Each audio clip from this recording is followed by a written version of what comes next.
tu es en train de gâcher ton temps. Tu veux des choses dans la vie, tu as des objectifs, tu veux les atteindre, mais tu ne fais rien pour y contribuer. Alors, moi, je vais t'apprendre à atteindre ton plein potentiel, à être la meilleure version de toi-même et à passer de ce minimum que tu es actuellement. Où tu gâches complètement ton potentiel à cette version de toi qui est à son max de sa capacité, de sa forme, de son énergie.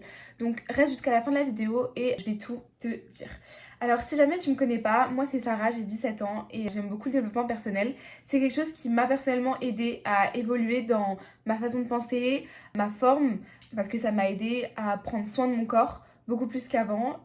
Et ça m'a permis de me remettre plein de fois en question pour à chaque fois évoluer de manière ascendante. Je suis là pour te partager tous mes conseils, ce que j'aimerais faire entendre et ce que j'aimerais que les autres entendent et retiennent de ça. Donc tout d'abord, pour ne pas gâcher ton plein potentiel, il faut que tu saches ce que tu veux. L'indécision, ça va être ton pire ennemi parce que si tu sais pas où tu veux aller, bah tu vas rien trouver. Tu vas pas avoir d'objectif et si t'as pas d'objectif, tu vas pas marcher, aller de l'avant pour atteindre ces objectifs.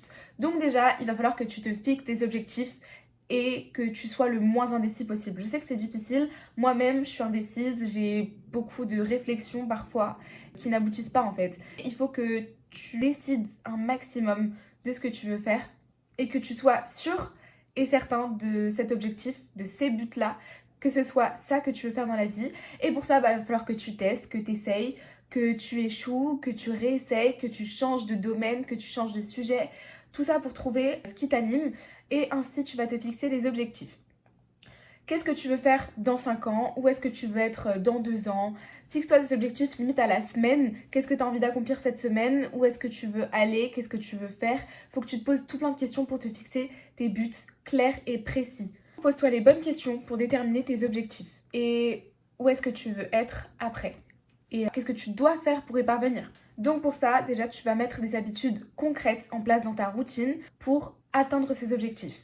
D'accord? Les habitudes, les petits pas que tu vas faire tous les jours qui vont contribuer à tes objectifs vont faire en sorte que tu les atteignes. Ensuite, un point clé encore, c'est la gestion du temps. Il va falloir que tu gères parfaitement bien ton temps. Tu dois perdre le moins de temps possible. Parce que le temps, bah, s'il est gâché, tu perds beaucoup de potentiel, tu perds de l'argent probablement, tu perds énormément. Donc gère bien ton temps, c'est un point clé et essentiel pour atteindre ton plein potentiel.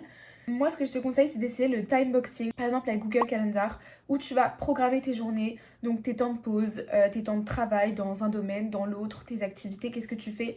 Et il faut que ta prévision de temps, ta fenêtre de temps par rapport à cette activité soit la plus réelle possible, comment dire, la plus vraie. Ça veut dire que si tu penses que tu vas faire ça en 20 minutes, il faut vraiment que tu t'y tiennes et que tu fasses ça en 20 minutes. Après, avec le temps, on régule en fonction du temps que tu prends, si tu sais combien de temps tu prends. Mais il faut que tu sois organisé de façon limite mécanique, comme un robot, j'ai envie de dire. Après, il faut se laisser des pauses. Il faut aussi que tu te reposes et ça, c'est super important parce que au moins tu te laisseras de pause, au plus tu vas te surmener et au plus ça va être horrible après de reprendre. Donc, élabore-toi un emploi du temps bien structuré et ne perds pas de temps à faire cet emploi du temps. Et dis-toi que c'est d'abord l'effort et après le réconfort. Donc, tu vas prioriser tes tâches en fonction de ce que tu veux accomplir en premier, ce que tu veux faire en premier. Et ne sois pas trop dispersé parce que si tu vas être dispersé, tu vas être focus sur un peu de tout à la fois et un peu rien en même temps. Il faut vraiment que tu aies un objectif comme ça, un objectif comme ça, un objectif comme ça, pas 36 objectifs à côté de toi. Voilà, sinon ça va pas aller, tu vas pas atteindre ce que tu veux, tu vas juste être perdu encore plus et c'est pas ce qu'on veut. Et voilà, donc tu priorises les tâches en fonction des objectifs que tu veux atteindre en premier, qui sont les plus importants pour toi, qui te parlent le plus. Par exemple, moi, j'essaye de planifier ma semaine le dimanche, parce que le dimanche, c'est un peu la journée repos, où il n'y a pas vraiment grand-chose à faire. Donc le dimanche, c'est le reset de la semaine, tu prépares toute ta semaine d'après. Les objectifs, les mini-objectifs que tu veux accomplir la semaine d'après, tu les prévois le dimanche. Si tu veux préparer des plats, organiser des séances de sport avec des amis ou des trucs, fais tout le dimanche. Le dimanche, c'est vraiment le moment où tu as le temps, c'est la journée où tu peux tout préparer, tout programmer et bien planifier. Le système d'organisation, c'est le plus important pour moi parce que tu dois avoir un emploi du temps en acier, en béton armé. Il faut vraiment que ce soit clair dans ta tête, que ce soit concis, comme ça tu vas gagner un maximum de temps. Bien sûr, il faut que tu sois discipliné aussi, tu dois t'y tenir, sinon ça ne sert à rien, ça ne sert strictement à rien, sinon ne le fais même pas si tu vas pas t'y tenir. Et si tes objectifs sont trop grands dès le début, forcément tu vas pas t'y tenir.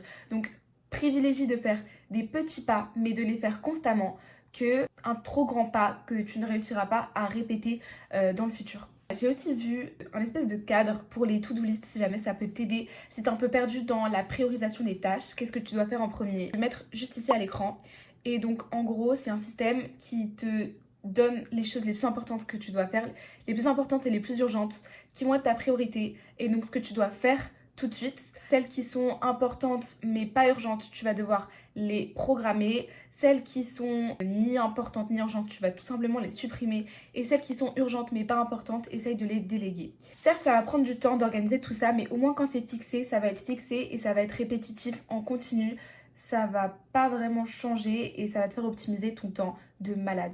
Ensuite, tu ne dois pas te laisser aller et surtout ne tarde pas sur les choses futiles.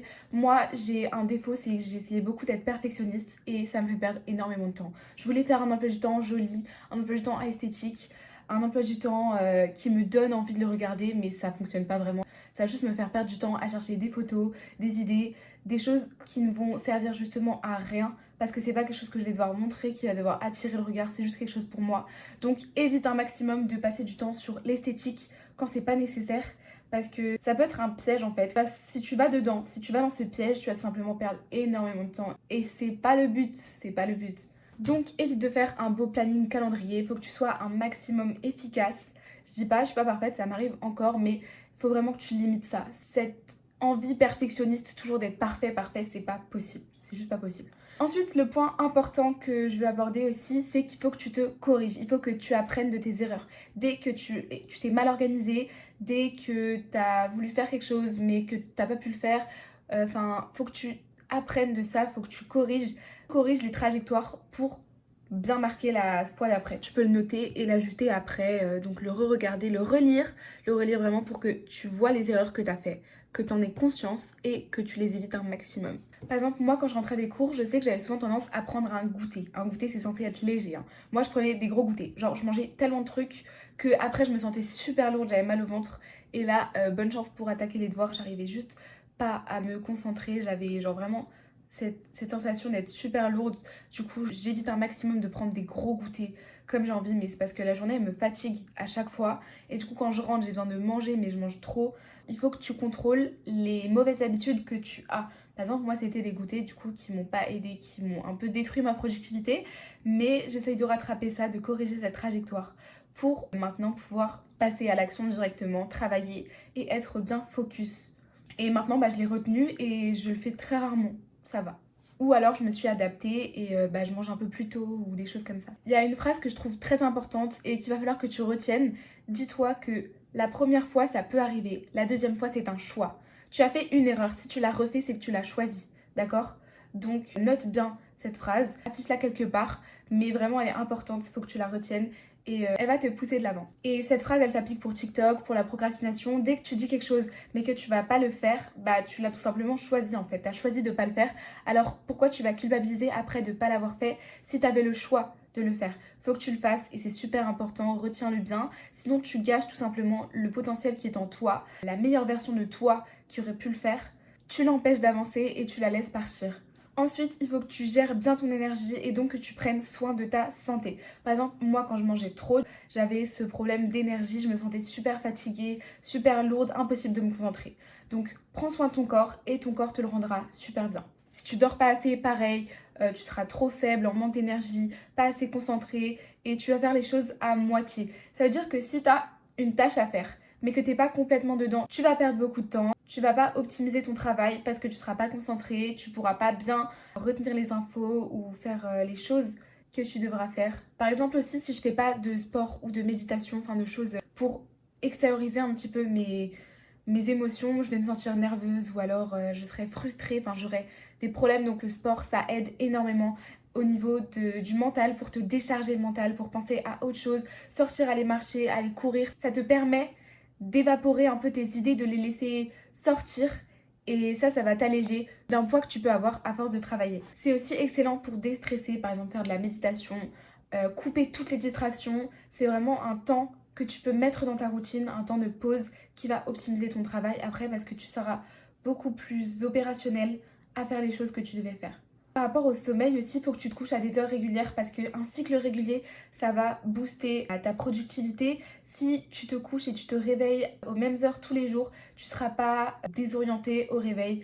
Ton corps aura l'habitude, il sera habitué et donc il va pouvoir te donner l'énergie nécessaire à ton efficacité. Et il faut aussi que tu travailles ton mindset, c'est super important. Je pense que c'est la clé, c'est ce que j'essaye de faire en fait depuis le début avec toi, c'est de travailler ton mindset.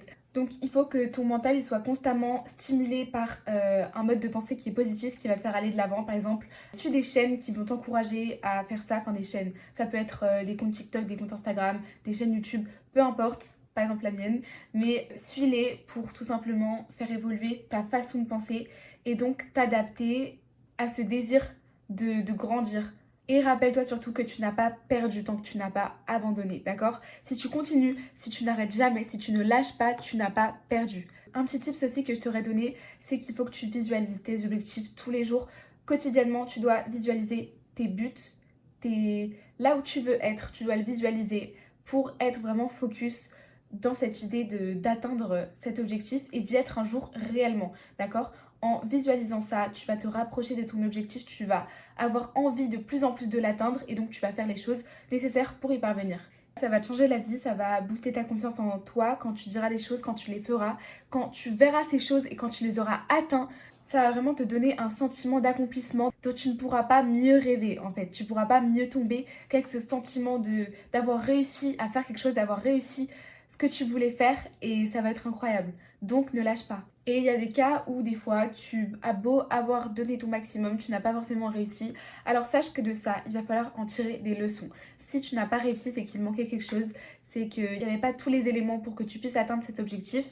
Réfléchis-y, mais ne te frustre pas, ne te dis pas que tu n'as pas réussi parce que tu n'étais pas assez. C'est juste que tu n'as pas élaboré les bonnes techniques, les bonnes stratégies, les bonnes manières de faire.